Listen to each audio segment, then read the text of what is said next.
L'origine des Talits est définie dans ce qu'on appelle les Talmuds. Mais comme nous sommes en train déjà de toucher l'aspect ésotérique, c'est-à-dire ce qu'enseignent les Talmuds sur Yehoshua HaMashiach, Jésus-Christ, vous allez regretter. Je vous dis, vous allez pleurer. Vous allez comprendre que beaucoup de pasteurs travaillent avec Satan.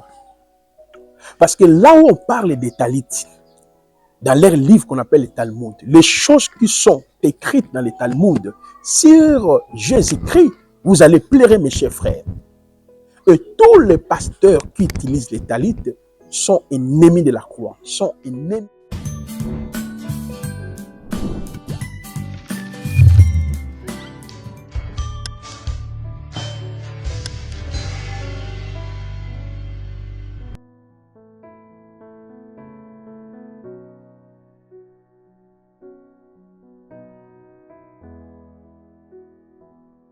Shalom, partagez, moi c'est Massé Volant Placide. Vous aimez cette émission, questions-réponses? Ça c'est le 3e numéro. Voilà, je suis en train de répondre à la question de mon frère qui est en France, qui a posé une question pertinente. Est-il possible de faire usage ou d'utiliser les Talits de la Nouvelle Alliance? J'ai répondu dans la première partie, deuxième, nous sommes dans la 3e partie. Pourquoi je suis en train de répondre à cette question? Parce que moi, Massé Volant Placide le prophète, dans les temps, j'ai été aussi plongé dans ces pratiques mystiques juives qu'on appelle la Kabbale, parce que le mot Kabbale veut dire recevoir, réception. C'est dans la Kabbale où on invoque les 72 génies de la Kabbale, on entre en contact avec les esprits de Moïse, d'Élie, d'Habakkuk et les saints. Vous voyez, il y a des prières avec des psaumes, 7 fois, 8 fois, on aura le temps vraiment d'exploiter. Bon, comme cette émission est spécialement pour répondre aux questions, alors nous sommes en train de parler des Talits. Vous êtes sans ignorer, dans nos églises aujourd'hui, le pasteur, le prophète, le bishop, tout le monde est avec les Talits. Mais avant que nous puissions avancer, j'aimerais que nous puissions prier quand même. Nous sommes tous chrétiens, même s'il y a les athées, acceptons quand même, nous puissions dire la prière. Prions. Seigneur, merci pour ces moments que tu viens de nous donner avec tes enfants. Sois avec nous, éclaire-nous, guide-nous, touche le cœur de ceux-là que tu avais prédestinés pour être sauvés et ceux qui sont dans l'ignorance à travers cette émission, qui soient éclairés au nom de Yeshua. Amen. Alors, j'ai démontré dans la première partie, deuxième, qu'en réalité, l'utilisation de ces tissus qu'on appelle Talit, c'est un fait étranger, veut dire on prend la magie juive, on amène ça dans nos assemblées. Deuxièmement, c'est nier l'œuvre de la croix, contredire ce qui a été fait. Et dans la Kabbale, il y a 2 Talits, des grands Talits. Il y a les Talits Gadol et il y a les Talits Katan. Mais au-delà de ces 2 Talits que vous voyez, Gadol et Katan, il y a les différentes couleurs des Talits. Merci pour l'illustration, le régie. Vous voyez les différentes couleurs des Talits qui changent ici. Ces changements de ces tissus qu'on appelle Talit est lié aux entités qu'on appelle les 72 génies de la Kabbale, les 72 Elohim ou les 72 anges planétaires. Tout pasteur, tout prophète, tout docteur qui est dans ces pratiques, il opère avec ces entités de la Kabbale. À la différence de nous, les enfants d'Elohim, ou les pasteurs, les apôtres. Nous, lorsque nous prêchons, nous présentons la croix, la mort, l'ensevelissement, la résurrection de Yehoshua et son retour, et nous amenons les gens à la repentance, on prépare le cœur au retour de Yehoshua. Mais cependant, ceux qui sont dans ces pratiques ésotériques, une fois qu'ils terminent l'enseignement ou la prédication, ils font recours aux anges. Commander, activer, libérer, ordonner les anges. Il ne s'agit pas des bons anges. Mais il y aura un temps où nous allons vraiment aborder la doctrine des anges proprement dite, la différence entre la vraie doctrine des anges à la lumière de la parole et la fausse doctrine de la Kabbale en ce qui concerne l'angéologie et comment repérer aussi le pasteur, le prophète qui sont de la Kabbale dans nos assemblées. Voilà, je vais donner beaucoup d'indices afin que vous puissiez être éclairés dans ce sens. Alors, mes chers frères, cette pratique est répandue dans nos assemblées. Tous ceux qui sont dans ces pratiques de la Kabbale, leur particularité, c'est la doctrine de ces démons des anges. Mais comme je suis en train de répondre d'abord à la question sur les talits, je l'avais dit, cette réponse peut prendre 20 vidéos ou 15 vidéos, ça dépend de ce que l'esprit nous met à cœur et en même temps de la connaissance aussi acquise dans le passé, dans le pratique de la Kabbale. Je vous ai dit que moi-même, je pratiquais la Kabbale, donc jusqu'à ce qu'il a plu à Elohim de pouvoir me faire sortir dans cette confusion de la Kabbale.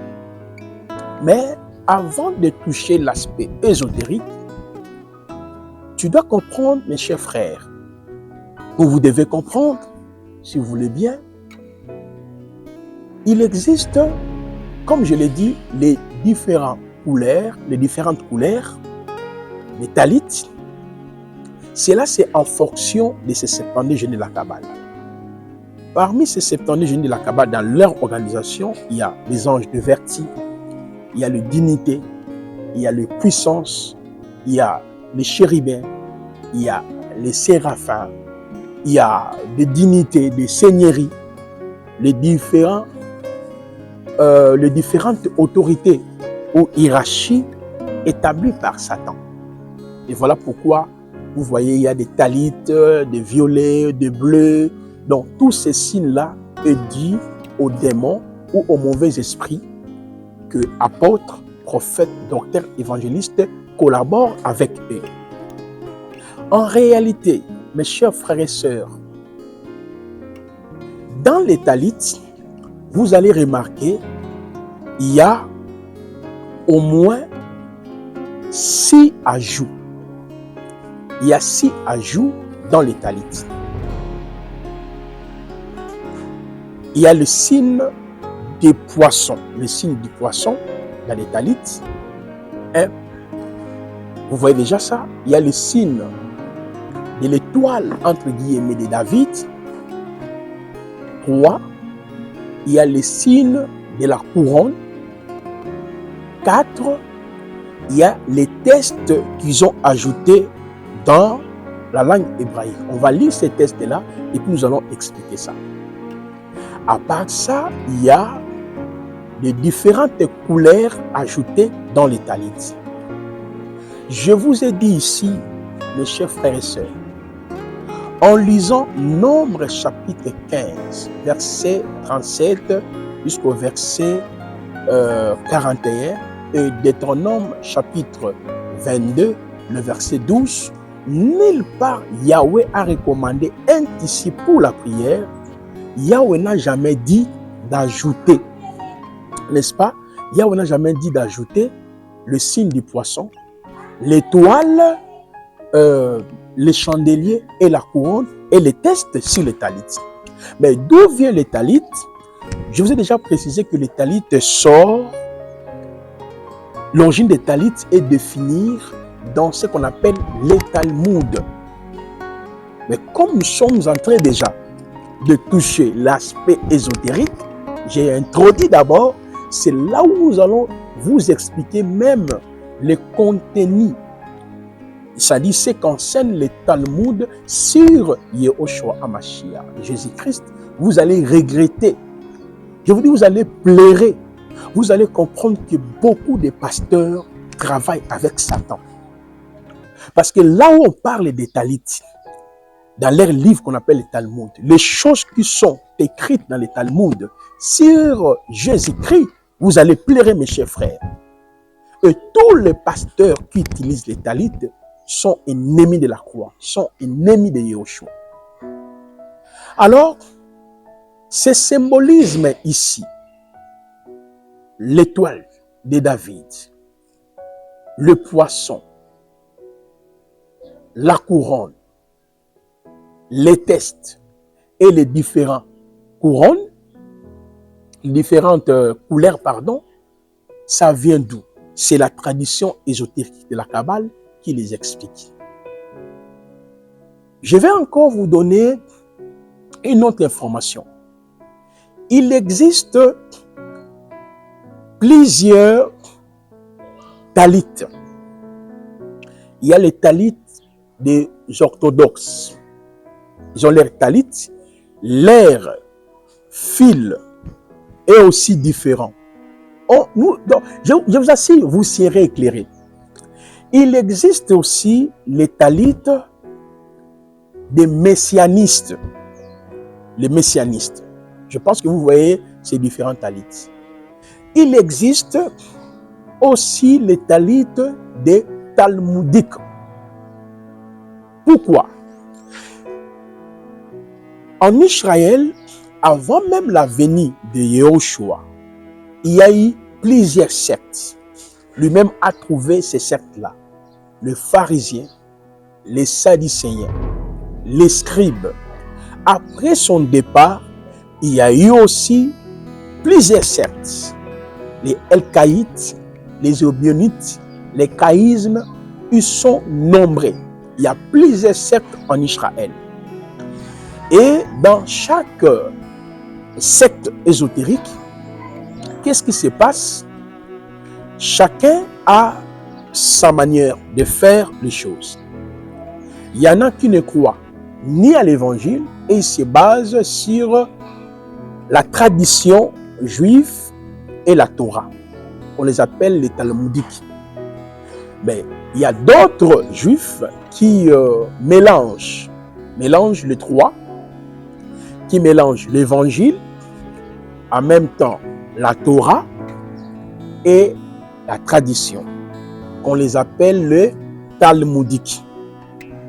Par exemple, on les appelle plutôt les messianistes. Les messianistes, je vais prendre un exemple simple, comme Paul était talmudique. Lui ne croyait pas à l'évangile, il croyait au judaïsme et aux traditions de ses pères.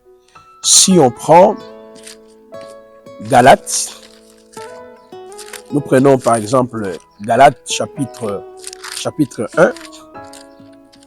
Écoutez ce que Paul dit dans le verset 14. Il dit « Et j'étais plus avancé dans le judaïsme », c'est-à-dire l'étude de la Torah, la paracha. J'étais plus avancé dans le judaïsme que beaucoup de ceux de mon âge et de ma race, étant le plus ardent zélateur des traditions de mes pères.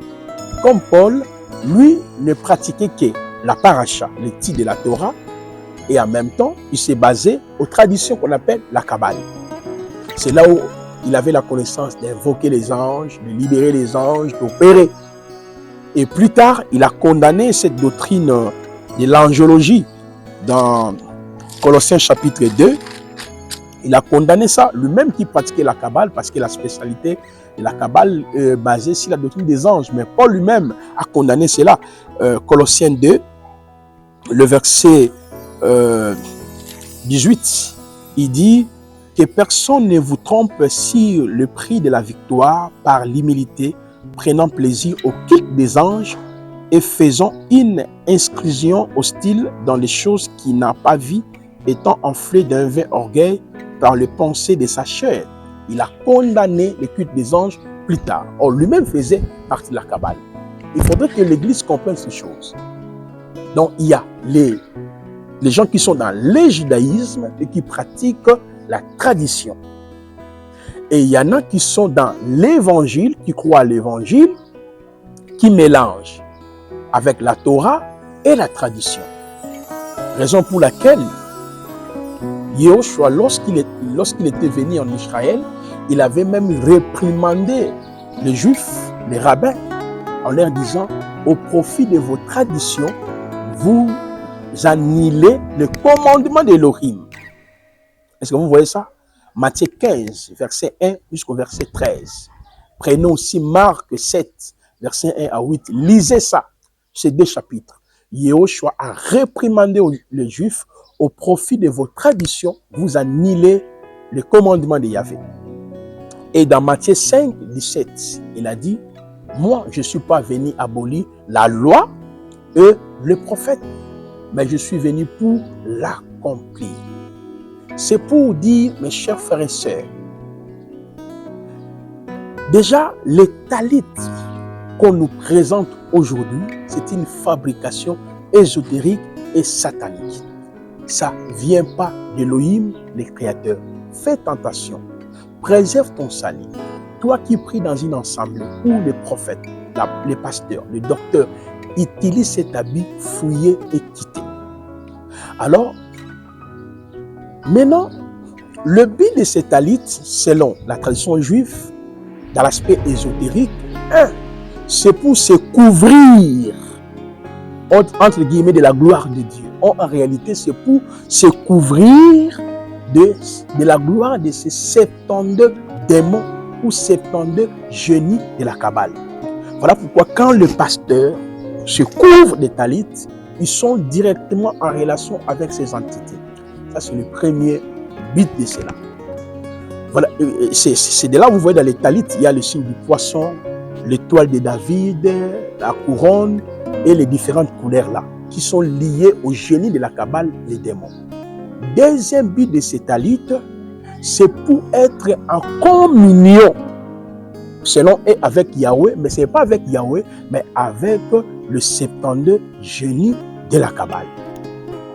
Et troisième but de ces talits, à travers des franges, des titites, il y a 4, c'est pour entrer dans le monde de l'eau, c'est-à-dire 4 éléments de la nature, l'eau, terre, va et heure. Ces 4, vous voyez, les 4 titites où on avait mis les 4 cordons bleus. Autrement dit, c'est pour se rappeler de la loi, mais ce n'est pas la loi, le 613 lois, il s'agit justement des lois ésotériques, la connaissance ésotérique. Parce qu'avec les talits, vous entrez en contact avec le 72 génie de la Kabbale. Pourquoi? D'après les kabbalistes, les 4 titites là représentent les 4 éléments qui composent l'univers. L'eau, terre, feu et air. Les 72 génies de la Kabbale sont répartis en groupes de 4. Groupe de 18, 18, 18, 18 qui opèrent dans l'eau, feu, terre et air. En même temps, il y a 72 démons, 72 anges de la Bible, d'après la tradition kabbalistique, qui opèrent aussi à travers l'eau, terre, air et feu. D'où quand tu te couvres des talits,